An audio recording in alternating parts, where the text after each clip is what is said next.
Rick was chatting just a second ago. Okay. Okay. And we're going to start recording now. Okay, Chief, we're going to go We live. are live. Good morning. It's March 16th, and this is Fire District 21 special meeting. And it's 11 a.m., and we'll start with the Pledge of Allegiance. Get on with business. I pledge allegiance to the flag of the United States of America and to the republic for which it stands, one nation, under God, indivisible, with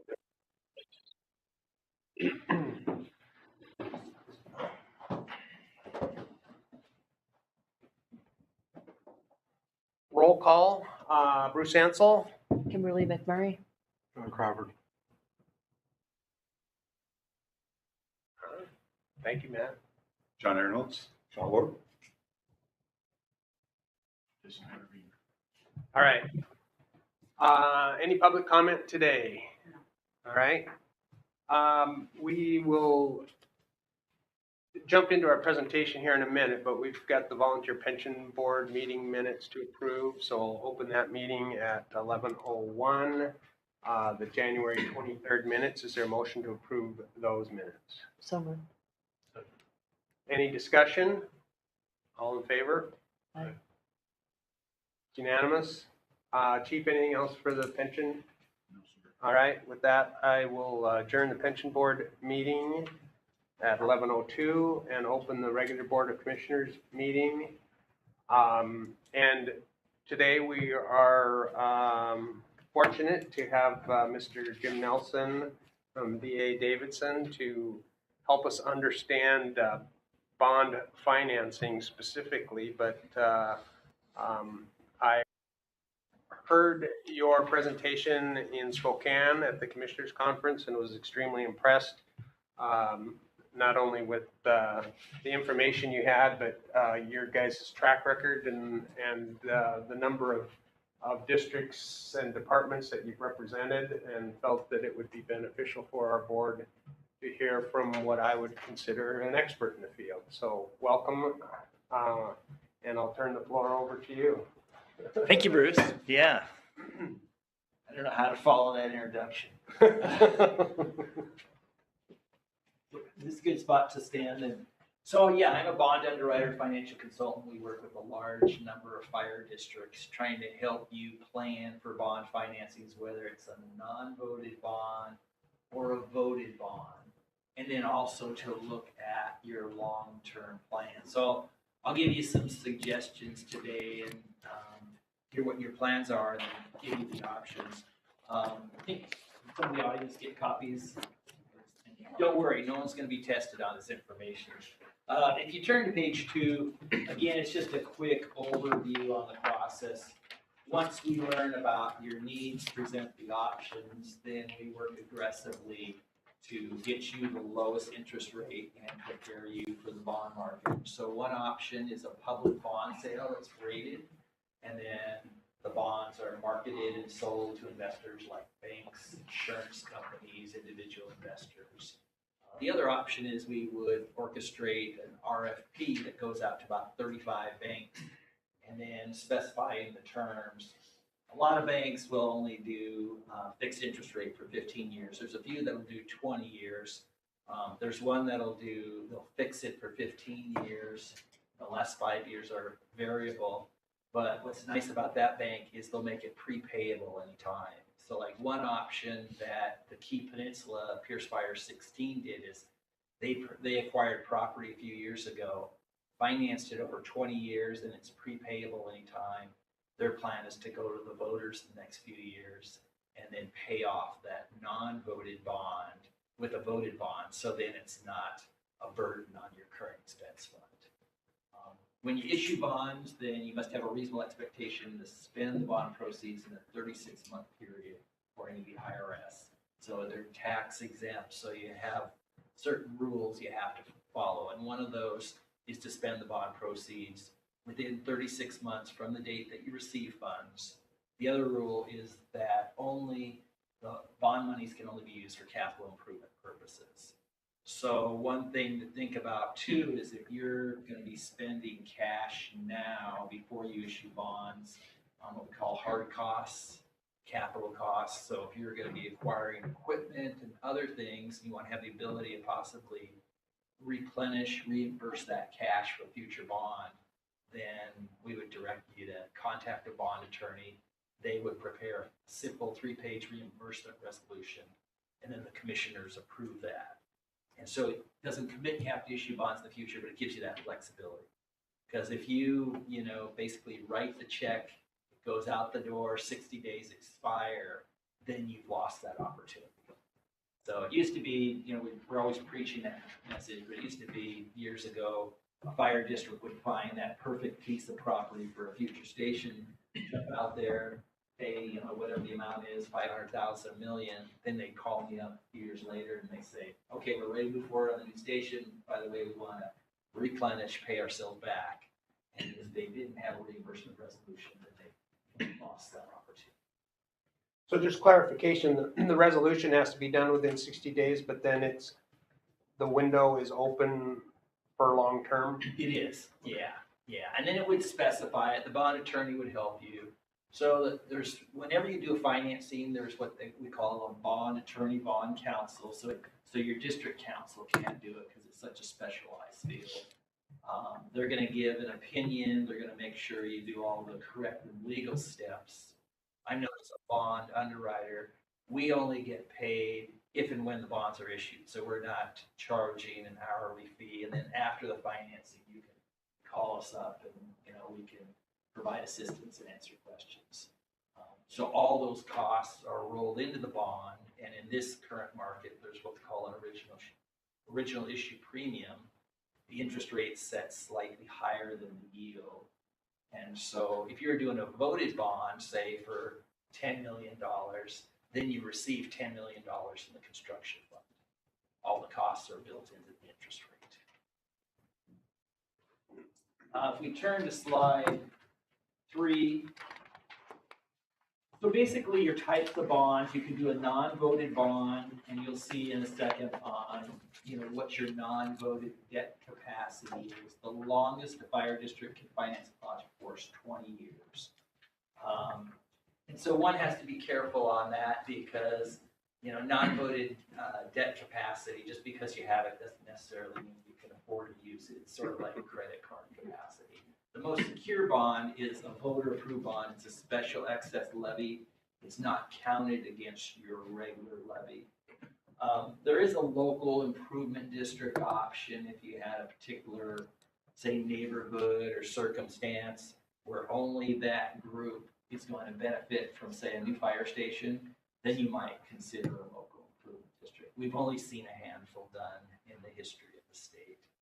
As an example, in the West Richland area and the Tri-Cities area, they were approached by 4 wineries that wanted to have their own fire station nearby because they're paying such high insurance premiums. So they did the calculation and determined it'd be cheaper for them to share in the cost of a bond versus the insurance premiums. And then there's short-term debt, but usually you don't have to do short-term debt. You do like a line of credit, and you take that out with a long-term bond. In a sense, you're paying financing costs twice. So we usually discourage short-term debt. So on slide 4, you're in a great position as far as debt capacity.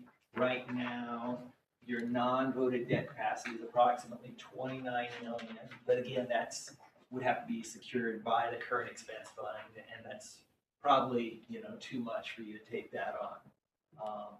With voter approval, you can go up to 59.7 million, and then we just detailed out here. Your current levy rates approximately, we'll just round it, say 85 cents. That produces regular tax monies of 6.7 million.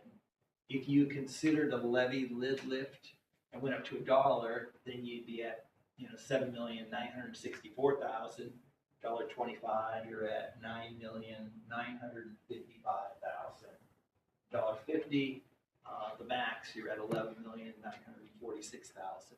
So with a levy lid lift vote, it only takes 50% approval. With a voted bond, it takes 60% approval. So that's, so if you have that capacity, it's attractive to think about a levy lid lift, and we'll stay on track here on it.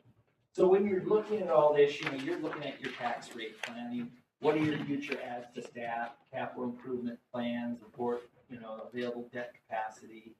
What's your schedule for going to the voters? A lot of times, here for fire districts, the priority one is to go out for a levy lid lift, get approval on that, and then, secondarily would be to go for a bond. So it just depends on the district. And then your capital growth, as far as how you're growing. There's some districts that might, have a fire benefit charge. You have commercial areas. Do you receive GEMT money? Yes. Okay, that's great. And so that can come into play too. That can, in a sense, help secure a non-voted bond. The next slide shows, I think on the overview of taxing options, the levy lid lift, the excess voter approved operating levy and capital levy, they're 1 to 6 years. The only district that we see doing that is the Spokane Valley District. They have a group of commissioners that are former school district superintendents. So it's kind of a school background. But in a sense, if you're going for that 1 to 4 year levy or 1 to 6 year levy, you're basically asking for a levy rate that would be maybe, I would say 3 to 4 times higher than like a regular bond levy. And so, their taxpayers are used to it. But if your taxpayers are not used to it, then I think one would have to be really careful in thinking about that. The excess bond levy up to a maximum of 20 years requires 60% approval. And then the fire benefit charge, if you have commercial areas coming in, like East Pierce Fire and Rescue, Central Pierce Fire and Rescue, Central Pierce has Frederickson, which Boeing has a plant down there, so it makes sense. Any questions so far? So this is the bad news, unfortunately. We hit the all-time low here, August 6th, 2020. And then we got kind of lulled into this period of 20-year money at 2%. Part of that was the Fed was influencing the market, buying treasury securities, artificially holding down interest rates. And now they've kind of relinquished that program and then even went further and they started the interest rate hikes. And so here was a low on December 31st, 2021. The Fed hike started in January 2022, and rates just skyrocketed. Came down. We thought we were in a nice downward trend, but then it went back up. So we'll just have to see. This is an important point here on market. If it wasn't for the Fed raising rates, whenever we see spikes like that, and this was related to COVID, we always say, okay, let's delay the financing. Normally, reaction in the market due to news. So like we had done an issue right here, luck of the draw, for North Mason Regional Fire Authority. And right after we priced the bonds, the rates spiked up.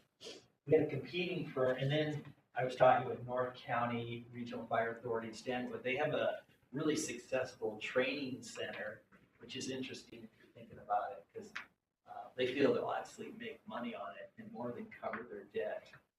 So they had the right site, and I sat through the presentation, which was an education for me. They have all these steel cargo containers, and you bring them in and put them on edge and cut them and create all these different things. But I guess between the Snohomish County Sheriff's Department, other fire departments, other fire districts, there's just an outpouring of demand for that, and they can do more to cover that. But they said to me, they go, well, what should we do? And we're at this peak. I said, I think you should just wait, if you can wait a few months. And sure enough, they got back down here. The neighboring district, or the neighboring fire department, price theirs right up here, and that was the city of Arlington, and ironically, a year later, Arlington annexed into North County Regional Fire Authority. But that's why we always say, have some flexibility. But with the Fed, we think the Fed will probably, hopefully, stop the rate increases by the end of 2023, and then the market will stabilize 2024, and then hopefully we'll start to see rates go back down. But it's an uneasy time, as you all know from the news and the recent Silicon Valley Bank and Signature Bank. So we'll just see what's going to happen there. The next slide shows estimated payment. So if you were thinking about a non-voted bond financed over 20 years, you would be looking at an average annual payment, we'll say $750,000. If you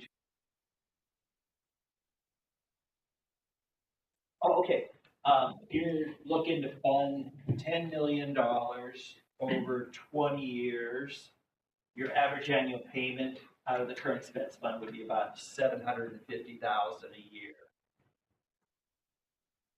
So if you were going to fund 20 million, then you'd be looking at about $1.5 million a year. But I think that's just a good budget number to think about, and to I guess I'll stop here at you. If you were to take on a non-voted bond, do you have an idea what that funding amount might be? I think it's going to be tied to our ability to do a levy lid lift. Okay. Because I think right now we're pretty much maxed out with our current budget. So there's not a lot of fluff. I think last year we came in at 1.5% under budget. And so it's not like we're putting millions of dollars in the bank every year. So my question would be, we've got a station that's in dire need of needing big work done. And if we could figure out the cost to build a reasonable building, and then do a non-voted bond, cover the expense of that plus some with a levy lid lift, and make that, I don't know if that's a crazy thought or if people do that or if that makes sense. Yeah, no, that makes sense. And so you would go to the voters for a levy lid lift first and then issue the debt, or would you issue the debt first and then go for the levy lid lift? I mean, for me personally, I think we're in such dire need that we have to do something sooner than later. And Okay. and I don't think we're in a position to do a levy lid lift until August of 2024, which would, if passed, give us our money in 2025. But I think we need to move sooner. Again, my opinion, Chief, you can disagree with me or anybody else on the board can, but I believe for as long as it takes to get permits and get plans and do all that stuff, we're going to be 2 or 3 years behind the curveball if we wait until 2025 to do a non-voted bond. So I know it's a gamble, it's a risk. This community hasn't supported any sort of increase in funding for over 12 years here. We just need to tell them, hey, we either, these guys are going to be living in tents, or we have to borrow some money, get the station going, and then hopefully you'll support a levy lid lift to allow us to make that payment, and then maybe in the future go for a permanent bond to maybe take care of other equipment, tenders, engines, ladders. Go for a voted bond. Yeah. And then you could refinance this non-voted bond Right. if you wanted. Yeah. So, and that's an option. The non-voted bond, we could get into something that we could pay off early. Yeah, you could, and we would then direct you to a bank financing, because a public bond sale that's rated, you typically have the first 10 years non-callable, not prepayable. I mean, we could do a 5-year non-callable, not prepayable option. So meaning you could, after 5 years, then you can start to think about, refinancing it. But that,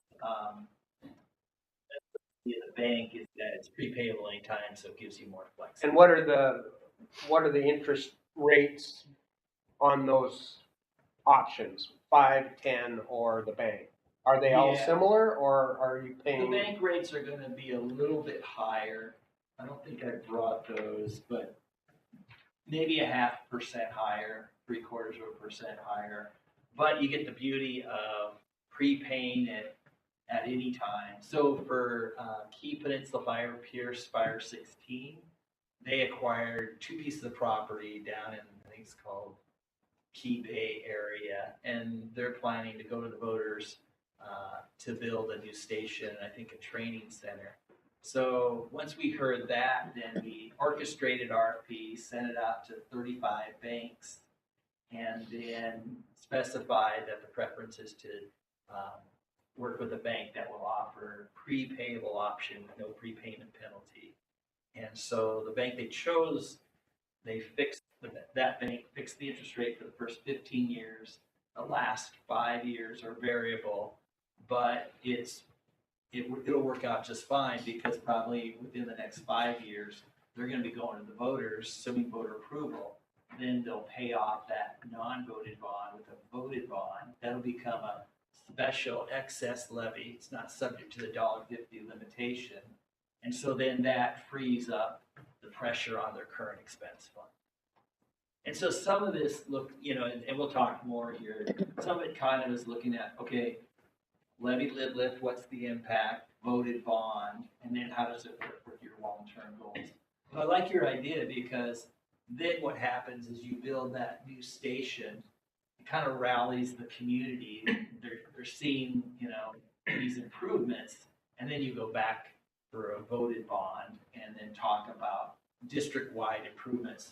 I was working with former Chief Mel Blankers and his commissioners, Whatcom Fire 1, and when he first contacted me, he goes, "Oh, we're thinking about station being the south end." And I said, "Well, what about the rest of the district?" And he said, "Well, we don't have any plans to do station work." And I said, "Are you spending any money now?" He goes, "Yeah, we're going to use cash and put in new equipment all over, the north end." And I think they might have 3 stations or something. But basically, it was going to be equipment all over the district. I said, "Well, why don't you roll that equipment into the voted bond, so then your message is that district-wide improvements." Everyone gets something. Yeah. And I thought of that personally because I live in, now it's called, it's Snohomish County Fire District 7, but South Snohomish Fire Rescue. They merged with Lake Stevens Fire 8, and Lake Stevens Fire 8 asked me, and they said, "Well, we're thinking about doing a new station on Lake Stevens. Should we wait and do it after the merger or before?"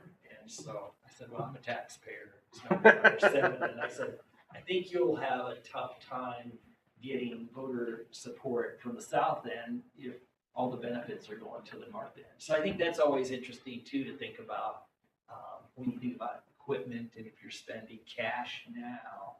That's why we say think about a reimbursement resolution because of the IRS rule, and then maybe you want to replenish that cash in the future from a voted bond, and then you can legitimately say district-wide improvements. Very good.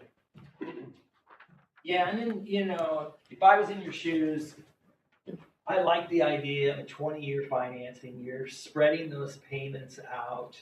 The max you can do is 20 years. But then it's not such a strain on your current expense. So it's sort of like finding that dream home and deciding, okay, am I going to take on a 15-year mortgage or a 30-year mortgage? And it's always better to go longer, and then, you can always shorten it up. Next page, slide 9. This just shows Douglas County Fire District number 2, and you'll see it after this. But they had us analyze a voted bond with a levy lid lift, or a larger levy lit lift that would support a non-voting bond. And that's what they ended up going with, because that levy lit lift only required a 50% approval versus the supermajority of 60%. Kitsap Fire number 18, same thing as Pierce County Fire. Number 16, they just did some station improvements and equipment, went through a bank, it's prepayable anytime. Their plan is to go to the voters and then refinance that and do some more work. And then North County Regional Fire Authority, they did a training center, and they actually feel they'll be making money on that. And so because of the outpouring of support from Snohomish County sheriffs, neighboring districts, and wanting to rent it, that's why they went with a bank financing, because it's prepayable at the time. So on page 10, you can see the levy lit lift, and it's really interesting. To the envy of a lot of West Side districts, the East Wenatchee Fire District, Douglas Fire 2, they were at 76 cents. So they went to the voters, increased it 34 cents the first year, and then increased it roughly 5% the next few years, up to $1.35. The voters approved that, again, only requiring 50% approval. So I thought about your numbers and said, okay, what if you decided the same thing? You're at roughly 85 cents, and then you go 15-cent increase takes it up to $1, $1.05, 10, 15, 20, $1.25, and maybe, that would be your target, $1.25, if, your choice. But it's an interesting example. And the way Douglas County Fire District number 2, their message, or you might say how they marketed it, was for stations, adds to staff, and then also, I think, building up their reserves. And incidentally, it's interesting, their chief left, and Chelan Fire 1, their chief is Brian Brett, and then they started talking about, could two districts merge together in two different counties separated by the Columbia River, and they did merge together, so it's worked out quite well for them. And that's what we call a multi-year levy lit lift, and it's permanent. So that one word makes a huge difference in your ballot proposition on a levy lit lift. If you say temporary, then at the end of that lift period, it reverts back to whatever your base level is. Versus if you say permanent, then at the end of 6 years, it just, you can increase by 1% from that point. But so we always say, please don't use temporary, because it's somewhat of a headache. And it's a step backwards. There's one thing I wanted to, let's see if I brought it. Yeah, I had it here. So if you go with a permanent regular levy lit lift, this is, sorry, can you jump ahead to slide 23?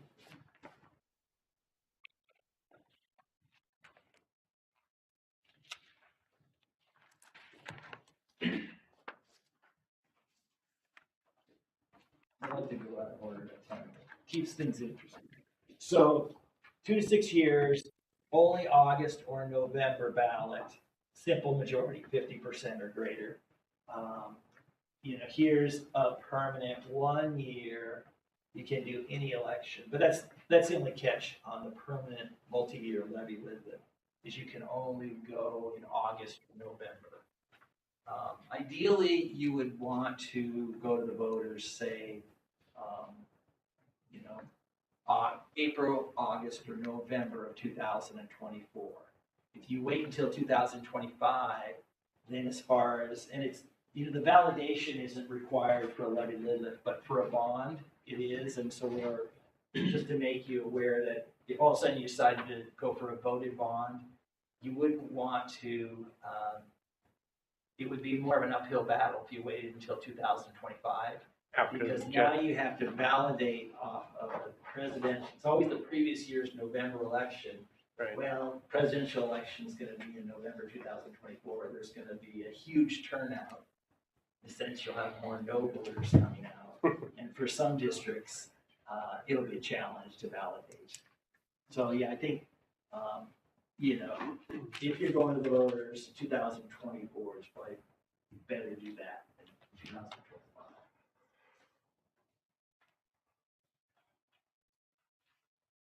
Okay, so we'll jump to slide 11. Sorry, Jason. This just shows your tremendous assessed valuation growth, which is fantastic. In the most recent 5 years, 14% average growth rate. Over the last 16 years, you averaged just over 5%.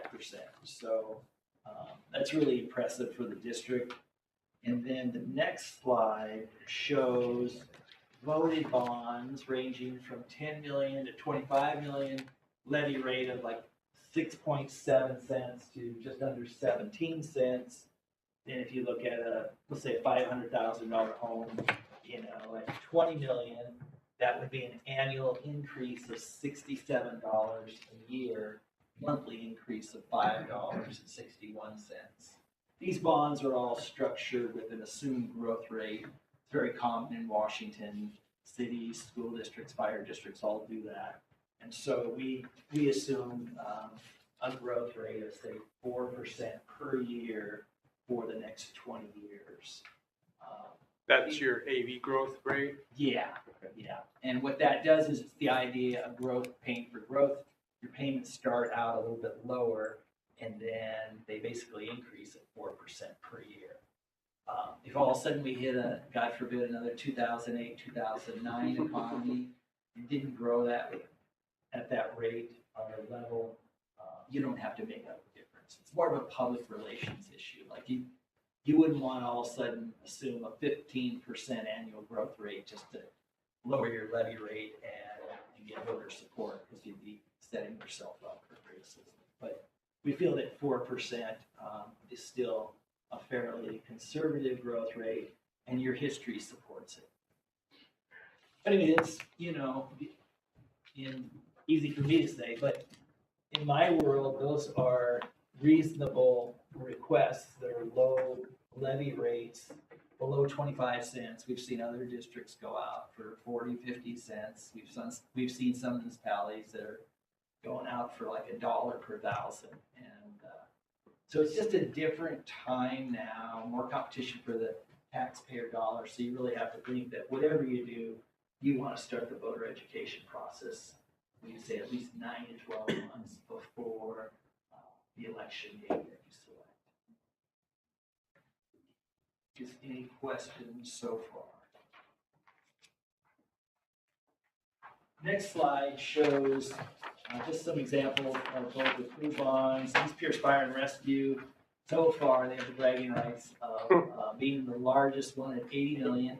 They issued their bonds, and so the voters approve it, and the clock doesn't start ticking until you issue the bonds, so to speak.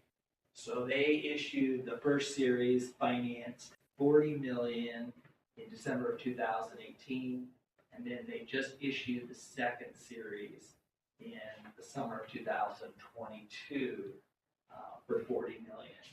And so that actually worked out really well, because in the meantime, your assessed valuation is growing. And so when we quote what that estimated bond levy rate is, we took that into account. Central Whidbey Island Fire and Rescue, they have the bragging rights for being the first fire district, 2017, of getting the highest rating of AAA. Pretty impressive story up until then. The rating analysts at Standard & Poor's would always just say, no, there's no way a fire district's ever going to get to the highest rating. It's a junior taxing district. And sure enough, Central Whidbey Island did it. And then 2019, King County Fire District number 16 in Kenmore, north end of Washington, you know, higher home values, higher per capita income. So somewhat to be expected. They got a AAA. So there's only 2 fire districts so far, but we are seeing higher ratings. So in Whatcom County, you have 2 districts that are rated AA and AA minus, which is really good. Next slide just shows, again, facility planning, bond issue planning, 12 to 24 months. outreach and voter education, drafting the election resolution, filing the ballot resolution with the county. And that's roughly, it says 60 days, but it's 60 to 90 depending on the election you select. And then choosing the election date. And really the answer there is April, August, or November. You want to avoid February because that's usually when the school districts go. And personally, I think February just is not as effective because the voters are distracted with Christmas holiday season, New Year's, so your message, you might say, gets a little bit diluted. Income tax. You could think about an election consultant, and so for some districts, you know, they'll look at that. They'll hire somebody like Liz Loomis, which can be helpful, especially in areas where it's been a challenge or when you think you'll have organized no opposition. She's working with District 4 right now, who contracts with us. Okay. so Oh, good. We're familiar with her. Yeah. Next slide. Again, this shows the dates. Again, focusing on April, August, November. The approximate dates that the ballots are mailed out, you know, April 7th, July 14th, say you're going for November, October 20th. Those are the dates you really want to choose or, you know, focus on as the election date. Because once those absentee ballots are mailed out, we find that usually a third of the voters will fill out that ballot within the first week. And so if you have any mailers and key information, you definitely want that to be in the hands of the voters, I would say a couple weeks prior to the absentee ballots hitting their mailbox. Is there the same funding issue? My understanding is if we were to go in November of 2024, we wouldn't get our money until 2026. Is that? It takes, yeah. Is that the same with bonds or not? Yeah, so I'm assuming if you went to the voters in November of, we'll say November 2023, you could really rush it and get your money by December 30th of 2023. If we go at a more comfortable pace and have flexibility on market timing, I would say you get your money February of 2024, but then we would help you with an estimated bond amount that would be submitted to the county assessor, county treasurer by November 30th. Okay, so it doesn't have the same restriction as a levy limit. Yeah, and on the levy lid lift, you go to the voters, say in November, they approve it. Well, November 7th. Yeah, you go to the voters and then you'll be on the 2024 tax collection. Or are they saying different? We've been told that November is too late to get money the following January. You have to wait a full year. That's why April and August have been our target date. Okay, that's what Whatcom County is saying. Yes. Okay. And I don't know if it's different in other counties, but that's. Yeah, I'll check for you. I'll check on that. From a bond standpoint, want your money in 2024, then that can certainly be met. And then there's different ways too you can do it. You could have interest-only payments the first few years, like we did with Hallsville Fire Department, which is a district, and the Key Peninsula Fire. So they had interest-only payments the first 3 years because they're thinking they're going to be going to the voters in the next 3 years. But you always have to go, okay, what if the voters don't approve it? Right. Can we still afford that? Sure. But yeah, I'll check on that.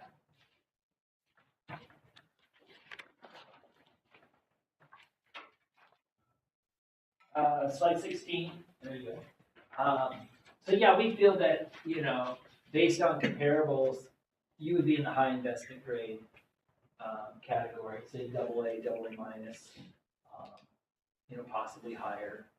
And the key factors they focus in on is looking at your economy, top 10 major employers in or near the district, what's your tax collection record, top 10 taxpayers, unemployment rate, per capita income. They're going to look at debt, how much outstanding debt you have, what are your future plans, financial performance over the last 5 years, what's your unrestricted cash, and then management factors. They're going to look at audit, budget, do you do a financial forecast, do you have a formal financial management policy that talks about an unrestricted cash reserve of, say, 25% of annual expenses or greater, and we'll specify some things like that. And if you're interested, we can send you all sorts of examples of the financial management. Any questions on slide 16? Slide 17 shows examples of ratings. And again, you'll see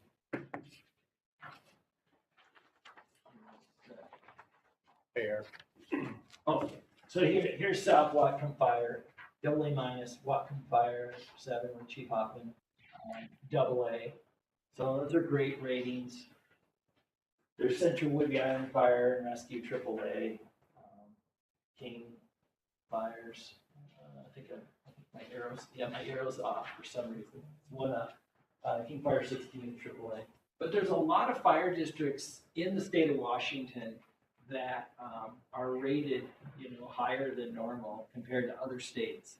So that's a great testament to our local economy, but also how well fire districts manage resources. So I'm just page 9. We'll go to 19. That just again talks about financial management policy. It's really helpful because it puts elected officials and staff on the same page. It's kind of a roadmap document going forward. And hope you don't mind hitting one more return. Oh, sorry, got to hit a couple more returns. Oh, there we go. So the unrestricted cash goal, typically 25% or greater. It's formalizing things you're already doing, like monthly financial reports, how you communicate with the commissioners, quarterly budget reports, maybe doing a financial forecast of 6 years or longer. They hear 5 years, that's good, but they really want to see 6 years or longer. Having an equipment replacement plan. And then we coach and prepare you for the rating presentation. And then, if of course, would be Jason and support staff, the assistant chief, a commissioner would be on there to talk about philosophy of the board and how well everyone communicates, and then maybe to bring in someone from Whatcom County to talk about economic development and what's going on in the area. So there's a little bit of a sales job, but it's great. And unfortunately, it's probably the longest you'll ever hear me talk because I have to talk for about 2 hours. In coaching and preparing you and giving you all the examples of the typical questions, and then, sharing with you the kind of answers the rating analysts want to hear. It's all factual. But then I play devil's advocate and say, okay, Jason, here's the kind of questions you're going to get, practice the answer. But it really is an exciting process. Also, it's a great public relations opportunity to talk about an independent national rating agency affirming how well we manage the district resources. And they're going to ask a lot of forward questions like, what's your plan going forward? Do you have a history of an M&O levy or levy lid lifts? They, of course, want to hear that you're going to continue doing that. They want to hear, if you're going to be taking on more debt, or if you have an intent to draw down cash. That's a big red flag in their minds. Cash is king in the eyes of a rating analyst. Slide 20, and this applies to whether it's a bond or levy lid. Start the voter education process 9 to 12 months before the election. Think about a series of newspaper articles.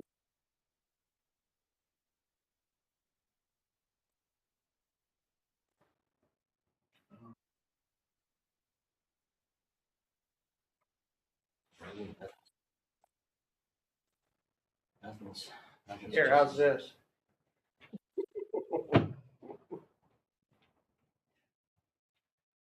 Well, at least you don't have to look at my shiny head.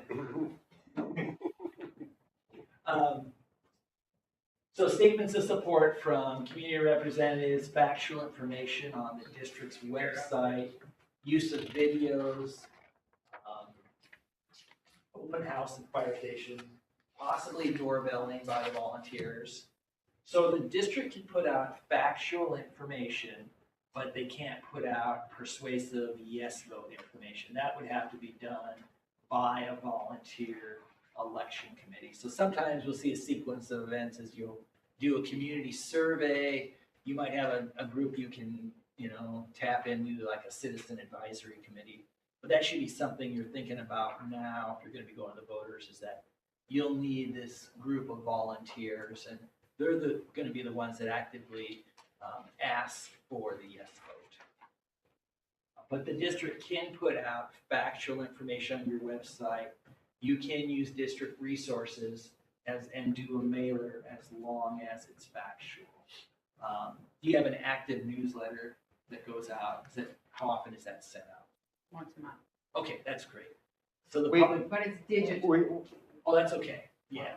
We went through all of these wonderful ideas a couple of years ago for our failed levy lid lifts, so Okay, we're hoping that Liz Loomis will be able to get us to the next level.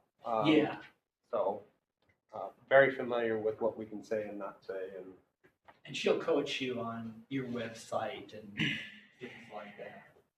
But you can do factual information, commissioners, chief, you can go out and talk to community groups, the Kiwanis group, the Rotarians, the chamber, and just present the facts. It's interesting on the Public Disclosure Commission rules, if you didn't have a newsletter and all of a sudden you introduce that newsletter the year you're going out for a voting measure, the Public Disclosure Commission says you can only do one publication of that newsletter. So the fact that you have a track record. So a lot of times when you talk to someone like Liz, she'll say, okay, you're going out next year, start that newsletter now so that you're not restricted by that. Next slide. So again, key points, plan ahead. What's your community outreach plan, voter education, the volunteer election committee? And then think about how you can sell the sizzle. How will the taxpayers benefit from the improvements?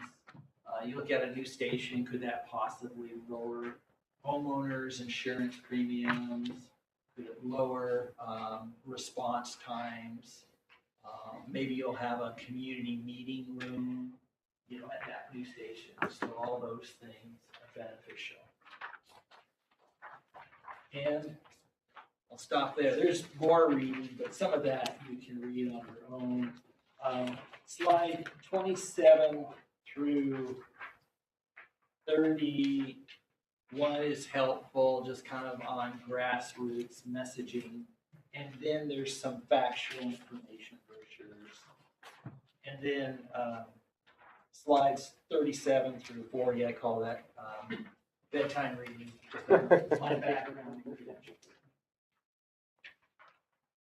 That I have to answer questions.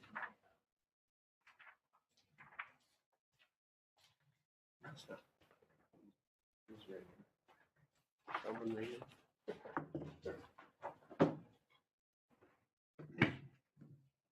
Hey, Matt, are you still on?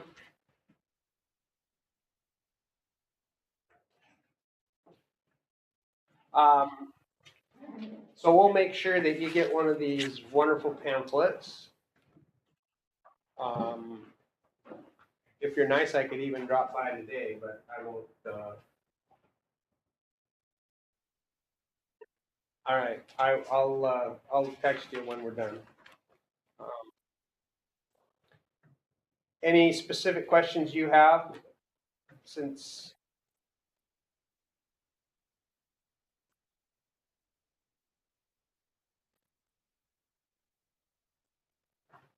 Okay. Thank you. So appreciate the information. I think we as a board have some decisions to make, but also I think internally we need to run the numbers. How much is a new station remodel, major remodel going to cost? How much non-voted debt do we need?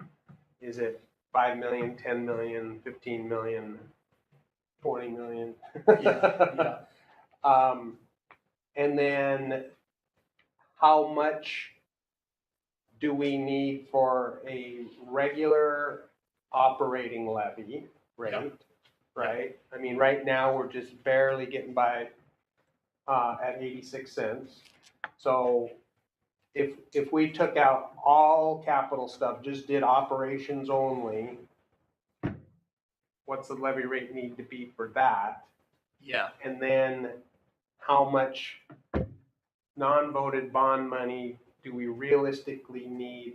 And then can we add that on top of the operational levy rate to pay for that, make that payment? Yeah. Does that sound? Yep, that sounds exactly correct. And so like as an example, it might be, you go, okay, we need a 20-cent increase for operations. Now you're at $1.05, and then maybe you need another, I don't know, we'll say 15 or 20 cents for that non-voted bond financed over 20 years.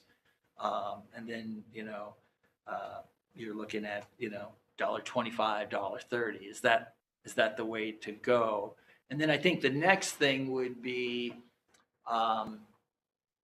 what's the future after that one station and what's your timeline? And, it's like, okay, so we'll do all this, we'll get the station built, and then maybe ultimately 5 years or however many years from now, I got to look back on your debt capacity. You go for, Well, and again, not sound like 59 on a voted bond, so. not sound like a promoter of debt, but then maybe you're going out for 30 million, 40 million, 50 million, whatever it is. But then you sort of have to look at it. But it actually would work in your favor if you're going to go out for a voted bond to wait a few more years, because then your assessed valuation is going to be higher.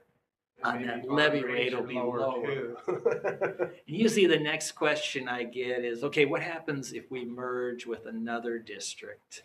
Do they inherit that debt too, or does that mean the voted levy rate will go down? The answer there is no. It's like whoever votes on it at the time for a voted bond are the ones that are responsible for paying that until the maturity date. Mm.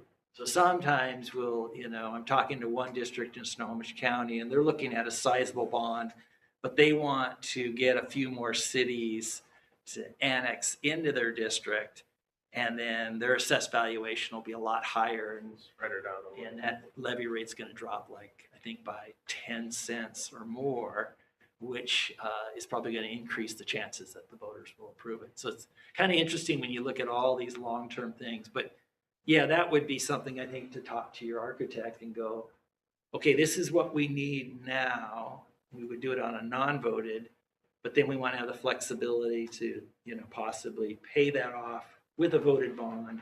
But then you'd have to think about all the other improvements you want to the station. And then just to think about, is it better to, you might say, go for that voted bond for the entire amount?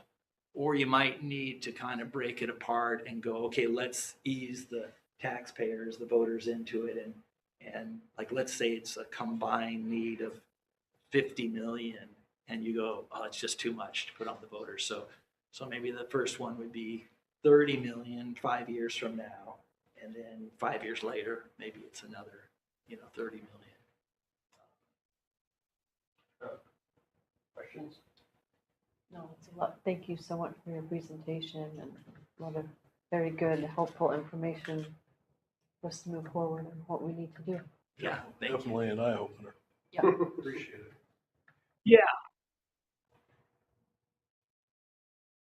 I do think that we have, we've always done it this way in the past, just with the levy rate. And I think we have grown to be the size of department, that at one time South County was our size. At one time, Snow 7 before it became South County. You know what I mean? Like we're getting to that medium to big size department financial problems or challenges, maybe not problems, but where we're going to have to come up with some interesting ways to fix it, present it to the voters. As you're talking about, commissioner indebtedness bond, what the payment would be. I can't help but, based on our 2021 experience, I'm looking at how much reserves we have. Okay, so we can make payments for 3 years. Yeah. Like. Matt, that answer your question?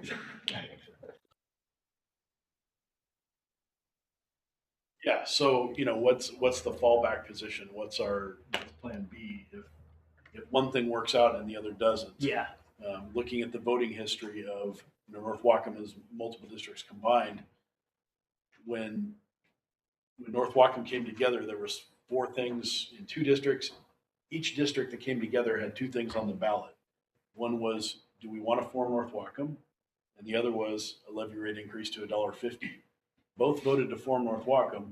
Only one voted for the levy lid increase. Oh, okay. Yeah. Right? And in doing research, that geographical area has never voted for a levy Yeah. increase. Yeah. They voted for a couple tiny bonds in the 70s. Okay. Like, Okay. Numbers we're not even talking here. Yeah. Yeah. So it's a big voter education. Us being educated by the voter and us educating the voter. Right.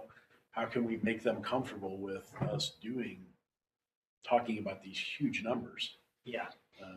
Because we don't have, and I don't know any other word to use, but we don't have the muscle memory of voters supporting the fire district. We've got to start chipping away at that because, we're growing into this agency that can't just be sustained by a simple levy. Unfortunately, the cost of doing business, of housing firefighters, of having buildings that are seismically, retrofitted. Non-stable. Yeah, seismically stable. I mean, this is the one we have in North Whatcom, right? So, Yeah. Pole buildings hold up pretty well. They just bend. they flex, yes. They don't fall down. It's been noted in the wind as well. So I think we do have a lot to discuss and probably multiple emails to you to help answer questions. But I guess the other thing too, I'd encourage you to think about is, so there's a levy lid lift, non-voted bond, and then maybe to map out possible future bond, and then another levy lid lift, just so you have a pretty good idea. I hear from other districts where all of a sudden, they'll get through like the first 2 steps, and then it's like the levy lid lift is really critical, and they'll go for that. The voters turn it down, and that just postpones the voted bond for a number of years. Right. So it's part of that too, then, is just kind of, mapping that out. Last night I was up on Woodby Island for a park and rec district aquatic center, and the school district right next door to them is going for an $80 million bond. So they were saying, do you think we should be on the same ballot as them? And so they're going this April, and I think the fire district will go in, or the park and rec district will go in next November. So We were competing with a library district in this portion of our area the first time and talked about timing, but voters voted everything down anyway, so. Yeah. Well, and then too, I think sometimes, easy for me to say, but when you think about education and response times, and I think there's a renewed support for public safety after COVID, but also, the impact on homeowners' insurance premiums and just different things like that. Well, just the misinformation about taxes in general, the misunderstanding of the 1% limits Yep. that we're under, and then the assumption that because your property value increases, that your your taxes increase equivalently. Right. I.e. this year, as an example, my assessed goes up 13%, but my actual overall tax bill went down. And my tax payment to the fire district went down. So everybody's like, well, you're getting all this extra money. And I'm like, no, Yeah. Yeah. it's not proportional to what your assessed value is doing. In fact, it's actually better for people if everybody's assessed value goes up, because then it's shared Right. further than new construction. But anyway, trying to get that message out is extremely difficult. Yeah. Yeah. For the average citizen to understand it. I'm just beginning to understand myself. So anyway, I think we'll take about a 5-minute break here. So I'm going to go ahead and pause the meeting. Thank you so much for coming Oh, yeah. here in person. I think that was very helpful for the Very helpful. the whole board to hear and see this. And then, I mean, if we were to move forward, is it reasonable to think that we could do a non-voted bond before the end of this year? Yes. Yeah. The bond financing process takes roughly 3 to 5 months. And so that's building in flexibility. And then, do you have a financial management policy now?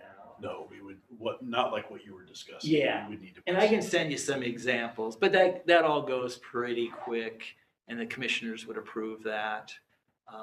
But yeah, I would say 3 to 5 months, could easily get your money before year end if you wanted. And then once you get it, then just want to make sure you can spend it in a 36-month period. Oh, we can do that. You know, and Won't be a then, problem. again, at the risk of sounding like a promoter of debt, if you had any other financing needs, you can look forward the next 36 months. So like, let's say you're going to be buying a new ladder truck, pumper truck, 8 unit. You may want to roll that into the bond now so that you're paying financing costs one time as opposed to multiple times. Okay. Well, the other thing you were talking about was on the voter approved bonds, the cost for those elections, you can roll in Yeah. to the bond. It depends on the county and what other ballot measures on there that you can share. But I've heard down in King County, I've heard that could be 30 to 50,000. So that's a soft cost that can be reimbursed by the bond. And all the soft costs, like if you're working with an architect or other consultants, Liz Loomis's fee, that can be reimbursed by the bond too. So yeah, I can't stress enough the importance of that reimbursement resolution. Yeah, so we would need to put that in place. Great safety Okay. net. Yep. Yeah. And I'm sure there's templates for that somewhere. Yeah, the bond attorney would prepare that for you. Yeah, and it's a simple 3-page reimbursement. And remind me, who's your district attorney? Richard Davis. Oh, okay. Sean Sicken Davis. Yeah.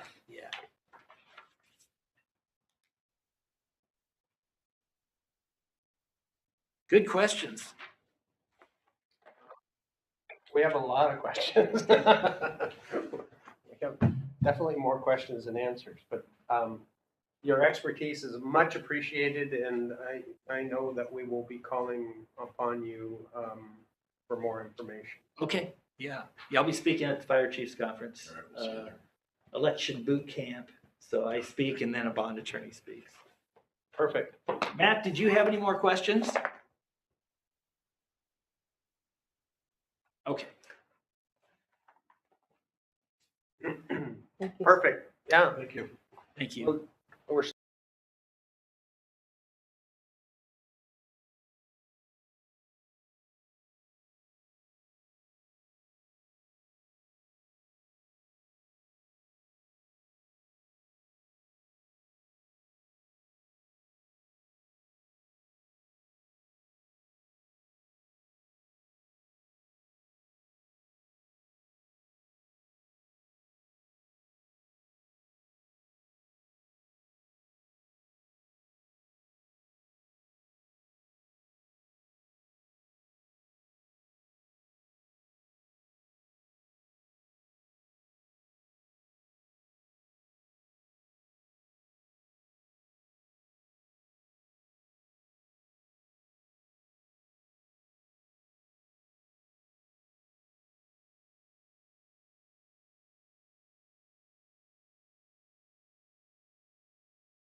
You're back. I believe that Matt has signed off, so it's up to the three of us to finish this off. Okay. All right, reconvene, it's 12:15. So with that presentation, I guess we can talk about what we want to do next. But I think what I said before about, trying to determine what our number is that we have for operations, what our number is for immediate capital needs. And I would say something to bridge us for 3 to 5 years in a non-voted bond. So I don't know what that, I think when we had our wish list, it was what, 20 million-ish? Mhm. 20.2. We're looking at 17 mil for a building. If we Well, can- I think the first thing we've got, there's two immediate needs, two immediate things we need to do. One is I need to develop the operational plan and what that's gonna cost. And then we need to put out an RFP for a architect or Mhm. designer Mhm. to tell us what do we need to do with 63. benefit that we have right now is we've got four architects that are on our small works roster. So that changes things for us. We can just send out the RFP to them if we'd like, without having to go global. And it Were can they be on much- that, was there any of them in that booklet that you passed That around? booklet is one of them. Okay. Nice. All right. That saves some time. Yeah. Why don't we do that? That'll expedite the. So those are the two things, those are the two key things we need to do first. One, Facilities plan. yeah, well, I don't know if it's a complete facilities plan, and that would be a good question for the board. Do you want a facilities needs assessment done? I mean, that's gonna be on everything in District 21 versus just looking at, hey, this station is crumbling. Well, we got Matt's presentation. That was great for 63, but overall, how long would that take? We would 6 months for them to come in and do a good facilities. 3 to 6 months for sure. For a plan. For a plan, because that's gathering all the data from the county and it brings in economic side of things as well, so. Fine with 3, but if we're going 6 months, we're pushing it. But I'd like to get everything in one bowl as well. I think the smart choice would be to do a facilities needs assessment. And if, once we identify a company that can do a facilities needs assessment, interview them and say, we know that 63 has got to be either drastically remodeled or replaced. If they can do both things parallel to each other, assess everything in the district while they're also giving us some elevation drawings and a quote for what it would cost to replace or repair 63 to our liking, get that all done at one time. We'd have to ask if that's possible. Feasible. But The problem we run into with that is to do that.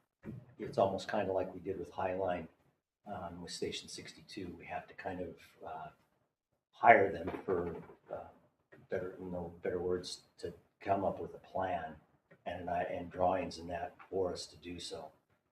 So it's not committing to them to do the work, but it's committing to them to do some preliminary work for us so that we have the packet in hand that we can go and say, okay, here's our direction we want to go, and hand that out to those other agencies or entities to give us the firm bid. So Got another month to get it figured out. I just think, I mean, I'm looking at this is a short-term fix for a long-term problem, and we kind of need to put our biggest finger in the biggest hole in the dike right now, and that, to me, is Birch Bay, and get that done, and the rest of the stuff is doable, and if we have to tack on to that amount to include some of those upgrades or fixes, understanding that I think in the next 5 years, we're gonna have to do a voter approved bond. Which then could encompass other projects or remodels or equipment and all that, so. I just think if we wait and wait and wait for voter approval, we'll be sitting here in 10 years asking the same questions. So we need to move, and we need to tell the voters the station's falling down, we had to fix it, now we need you to help us pay for it. I don't know how much more blunt you can get with that. My 2 cents. All right. Consent agenda approval. Is there a motion to approve the consent agenda, which includes the meeting minutes from February 23rd and February 27th, the staff reports, the financial reports, and the vouchers? Second. Any discussion? All right, so I'll read the numbers in. The revenue for February was $1,107,595.23. The total expenditures for March was $1,021,777.79. Direct deposit payroll, $420,998.36.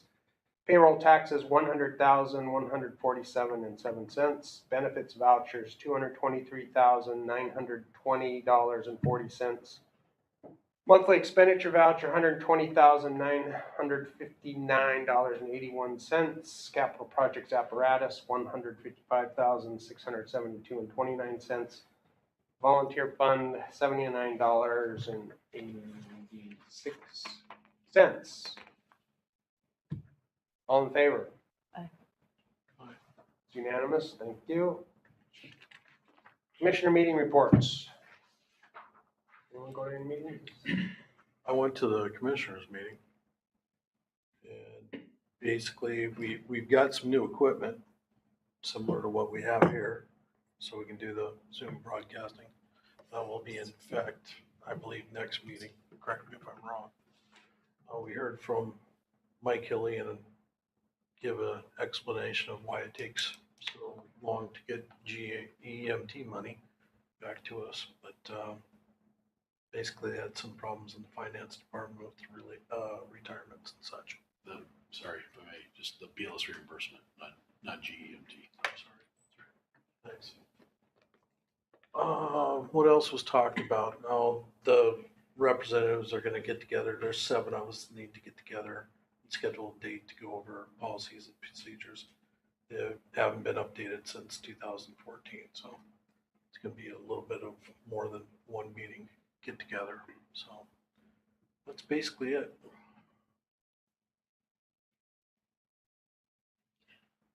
My grant writing class is going exceptionally well. Good. And I have several different grants I'm looking at applying for. And I also received one from the Red Cross. And so I've been going weekly, twice a week, each week to the fire stations and delivering a presentation and for those. And also looking at the National Fire Academy, they also do a grant writing specifically about FEMA grants. That would be very beneficial as well. Is that in person or is that a virtual? That's in person.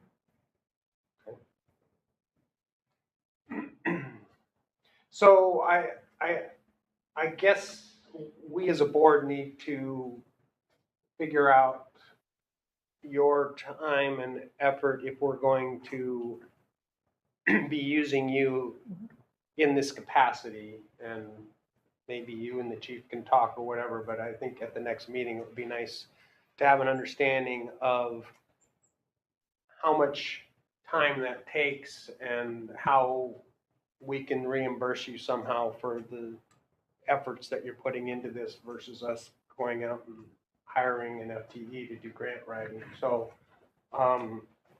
I know that there are some legal restrictions as to what we can do but maybe you guys can figure out, maybe use Richard Davis. I don't know what would be an option when we have a commissioner that's able to kind of do, I hate to use side work for the board, but how that can be compensated fairly.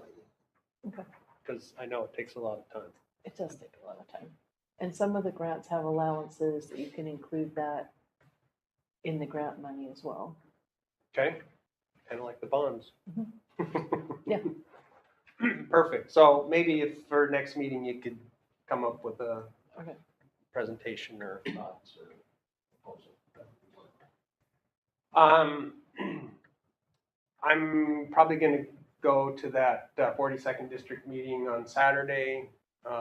It's a town hall meeting, but since we met with representatives and senator in Olympia, I thought it'd be a nice follow-up. To say hi again.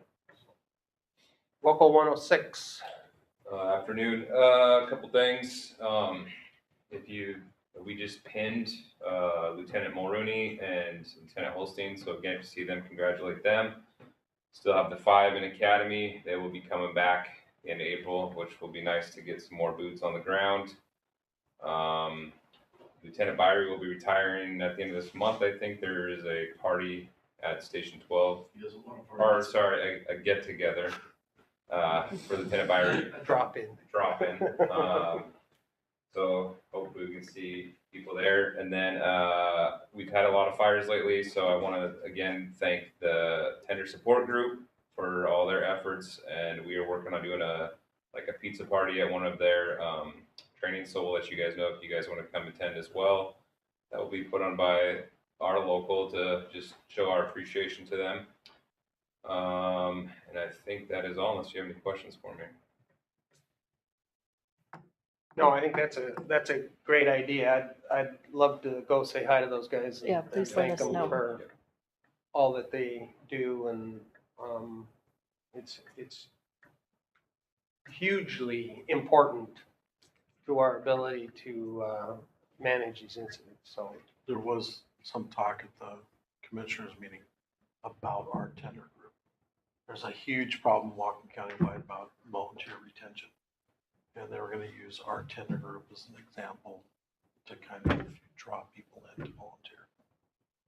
So, yeah, it's hard to get volunteers anywhere. So, no new legal issues that I've heard about. Haven't even talked to Richard Davis for it's not a bad, over a month. it's not a bad. Well, I know. It's like we used to be on speed dial. So. We're not saving up. Yeah. All right. Unfinished business. District 4 update. I noticed that the mailer was on our desks here. I like the don't throw this in the recycle bin because it's important information. I think that was very nicely done. Hopefully people will open it and read it and go to the meetings. Anything else on that front? Their first press release is out. Commissioner Cooley, I believe Commissioner Hansel and myself have all been contacted by, if not one, more print reporters. I have Commissioner Cooley and I are going to have an interview with Cairo TV today, this afternoon, at Station 12. So we're off and running and moving towards the first outreach meeting on the 21st. Yeah, I did have a discussion with a reporter from Cascadia after they read the press release. So I asked the last meeting, what's their plan B? Have they come up with a plan B? Are they working on a plan B? Commissioner indebtedness bond to pay for the capital facility pieces for all of the capital that would allow them to free up their their money to pay for their portion of, Boy, we just had the guy here. Where they at? what's that? Never mind. Well, I was late in giving them, in prodding them, so it's my fault that they didn't get their review for that. But we did have a discussion about that, as well as they recognize that it's a contract. As with any other contract, if you can't make your payment, then the contract cannot be renewed. And that they might have to look at 12-hour staffing and go to a mutual aid after that. That's why it talks about 30-minute response time. It's not a lie. They can only do what they've got the dollars for. So there is no good option.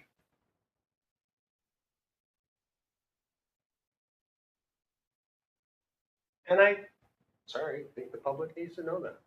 They've gotten by without any levy lid lifts in 25 plus years, so somehow that piece of the funding model got neglected over the years, so it actually costs money to run a fire department. All right, WSRB, we got a huge Yeah. packet of information from them. Actually, Very helpful. yeah, kind of nice to understand all of Thank you for that. the things that go into that and where our deficiencies are. Would you like to highlight any key findings? The key findings are that Blaine is a 5. The city of Blaine has a rating of 5, and the fire district has a 6. That's a drop for the fire district. Key things in there are personnel. We're too spread out. We don't have enough stations and enough people at those stations. There were some other deficiencies that we've had based on decision, and I'll take complete blame. We've had some disruptions in training, so our ability to track and have consistent training for our people has been interrupted, and so we took some deficiencies because of that. But the biggest piece is how spread out we are, and the fact that we're understaffed and still doing it. Those will be the big things. The age of our equipment is actually starting to come back, is improving. I guess if that's the right word. They did notice that we are taking time to replace pieces of apparatus and that we've gotten rid of a lot of dead weight. Ladder trucks are going to be a big problem 4.5 years from now. So. Okay. I put the letter to the Blaine Council regarding the tax increment financing on here just because at our last meeting, although everyone on the board had agreed that we go ahead and send this, that wasn't an action item at the special meeting. So I just wanted to make sure that everyone on the board approved of us sending that letter to the city of Blaine, requesting what the actual cost to the fire district is going to be if and when they decide to do that. So if you guys are okay with that. Move to approve. All right, it's all in favor? Aye. So go ahead and send that letter, Jenny.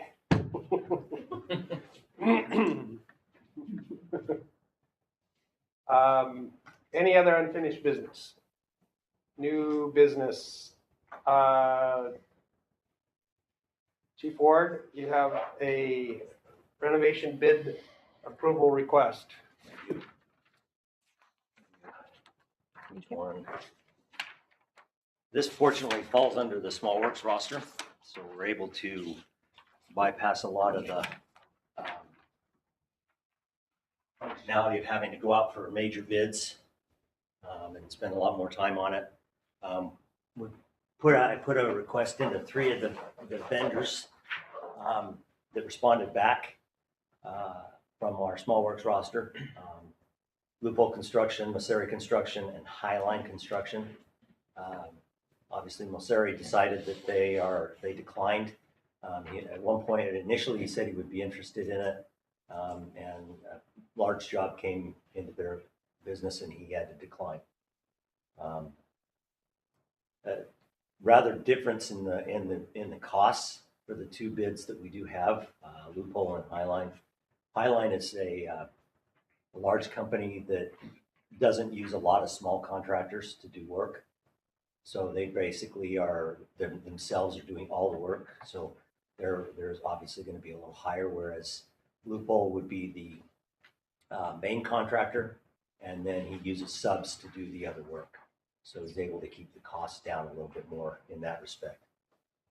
What I'm asking for the board is approval to award this to Loophole Construction with an overage to cover potential increases in materials that we cannot see right now with the system that's out there right now. I'm only asking for a 10% increase. I'm asking for $250,436.71 to be approved up to remodel or add those two offices in the storage space to Station 72. And the line item that's coming out of? Capital Facilities, which currently has a balance of $1,444,000. These, if I may, sir, just these rooms will be offices, but this will be immediately convertible back to a fire station that can actually house 24-hour crews. It has a kitchen. It has male and female locker rooms or showers.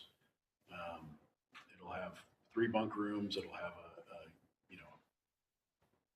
a day room, whatever you want to call it, living room. If and when admin were to vacate, it'll still have 3 apparatus bays on it, plenty of storage. So we're not renovating it so it can never be used again. It will maintain its utilitarian purpose. So it can be a functional fire Actually, station in more the functional, future. yes. That was my question. Perfect. And how soon could they start on That this? was my next question too. In talking with Bob here the other day, he's looking at probably May would be the timeline on it. Start the process on it.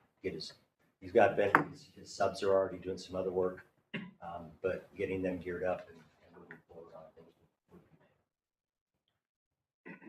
May. In anticipation of being finished, I can see Commissioner McMurray's question coming out right now, with hope of being done by end of year. Thank you. All right. Thank you for all the work that went into that and the difficulty it has been with finding people to actually do the work. So I contacted probably 12 or 13, of our small works roster vendors that could do the work, and that's what I got back.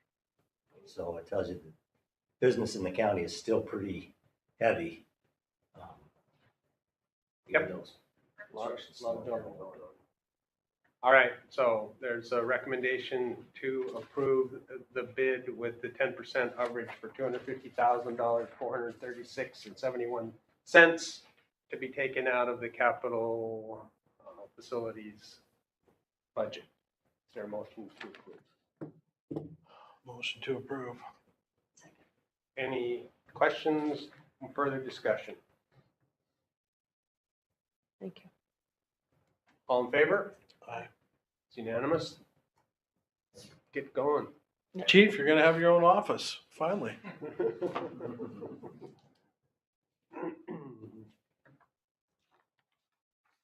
Good, Much. perfect. Correspondence, is in your packet. Next meeting is on the 20th. Is that gonna work for everybody?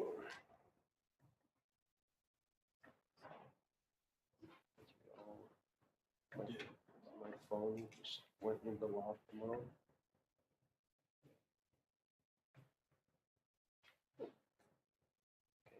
I won't check.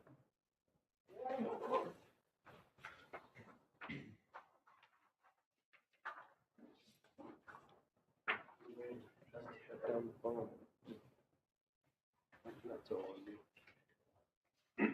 All right, and then, just FYI, if you're around on the 30th, stop by. Well, and, thank Lieutenant Byrie for his, 3 years of service. Wow. Nice. All right. Sir, if I could. Yep. Just real quick. Just wanted to, Mr. Brown pointed it out during the union report, but I wanted to also thank the tender group from admin, from the chiefs, and I know you recognize them as well, but also the troops, the firefighters, captains, lieutenants. We've had 13 structure fires since the beginning of the year. A good majority of them have come in the last 3 weeks. The fire marshal's office is, the county fire marshal's office is severely understaffed, if they're staffed at all. Lieutenant Nielsen, our deputy fire marshal, has been super flexible and has helped us out a lot. Has helped our citizens out by moving, and the county has allowed him to, drift outside the boundaries of Blaine and help them out. Everybody is putting in 110% effort. Our probies, I think, have more fire experience at this point than I ever did. There's one kid, if you want to pop a fire, ride with Tony Platchek.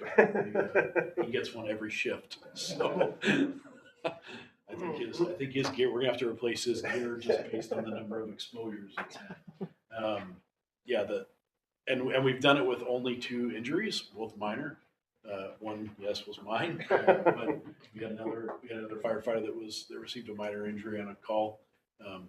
They're doing a great job. They're being safe. They're watching out for each other. Some of the property losses are big because they're unfortunately not able to mitigate the incident prior to arriving on scene. And I just want to go on the record as yes, some of these we are getting extremely lucky lately. We've had everybody. Yesterday we had a fire in Blaine. Everybody was in quarters. The fire before that, everybody was in quarters. But that is the exception. The rule has been either 61 or 63 or 69 is not in quarters, and we're popping fires, and we're relying on Linden or Ferndale or even 69 to be first or second on scene at fires in our area. So I'm thankful that everybody's been safe. Thankful we've been able to, we've not had any civilian injuries. We haven't lost any animals, but we're threading a needle, and we're getting extremely lucky as far as being able to mitigate these incidents with the help we have, with the crews we have. Understood and much appreciated. Yeah, that's why I say we need to get some work done sooner than later. So tough decisions we have to make, but the community eventually has to step up and help us out. So thank you for that. And pass along to everyone else that we certainly appreciate everything they're doing. And it just amazes me how many times District 7 is driving by my house. I would think that some point in our future levy lid lifts that they would want to weigh in and say, please pass this so that we don't have to keep covering your area all the time. But I don't know how that works. So anyway, agenda items for next meeting. I guess we'll keep District 4 on there. WSRB is done. If we were to get a response from the city of Blaine on the TIF, that would be something we could put on there. If not, we'll just wait and see. What else? Oh, the report on the grant writing. We can get something for that. And progress on facilities needs versus 63 for Well, planning purposes. yeah, I mean, I think we can talk later next week or something. I mean, we just need to start crunching some numbers. And figure out what's doable. I mean, I think we got a pretty good overview report of the stations. I mean, here's one we're taking care of right now, 72. This one, I think we're talking cosmetic stuff that's in the hopper for this year's budget as well. Sumiyamu is Sumiyamu. That one, depending on the cost, might get rolled into That's what I'm thinking. the bond. I mean, it'd be interesting to know a number, a good number for 63. And personally, I think permitting a remodel is going to be easier than permitting a tear down and start all over again. But I'm not the expert in Whatcom County, so it'd be nice to preserve the shop, put a better roof over it, and pull that thing out forward and sideways as much as we can, and get everything in there that we need. And I guess I wouldn't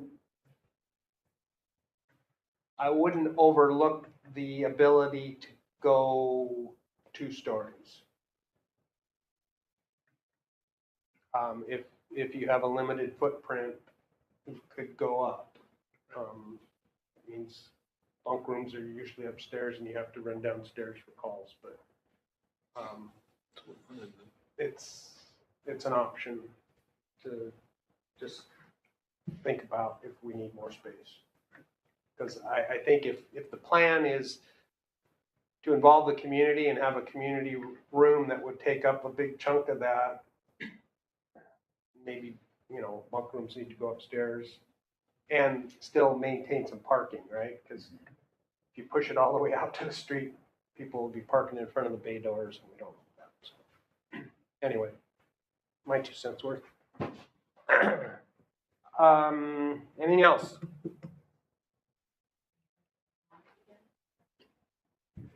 You want to discuss the bonds? You want to discuss the presentation we had today with Commissioner Rigberg and Sure. I think that should probably be just a standing unfinished business until we. So just bonds. Commissioner and David bond. Yeah, financing options. All right. I will, we've got documents to sign at the end of the meeting, and I will move to adjourn at 12:49. All in favor? Aye. Okay, meeting's adjourned. Thank you, everyone, for your attendance. And Jenny has a